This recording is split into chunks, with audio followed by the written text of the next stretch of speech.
Hello friends, எப்போ பாரு இட்லி தோசைக்கு ஒரே சட்னி சாப்பிட்டு போர் அடிக்குதா? இந்த மாதிரி இட்லி கடையில் கொடுக்குற தக்காளி சட்னி ட்ரை பண்ணுவோமா?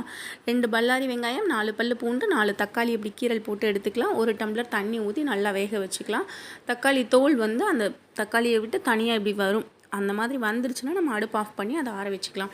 நம்ம கடாயில் தேவையான அளவு எண்ணெய் ஊற்றிக்கலாம். நான் 2 ஸ்பூன் விட்டுருக்கேன். 1 ஸ்பூன் கடுகு, 1 ஸ்பூன் வெந்தயம், 2 ஸ்பூன் உளுத்தம்பருப்பு, ஒரு 7-8 வரமிளகா போட்டுக்கலாம்.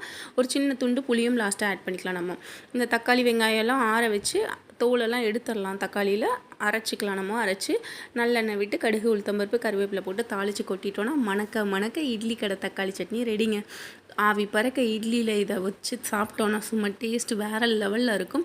சுட சுட தோசைக்கும் ரொம்ப அட்டகாசமான காம்பினேஷன். கண்டிப்பாக உங்கள் வீட்டில் ட்ரை பண்ணி பாருங்கள். ட்ரை பண்ணிட்டு எப்படி இருந்ததுன்னு சொல்லுங்கள்.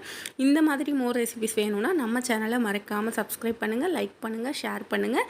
இப்போ சாப்பிட்லாம் வாங்க.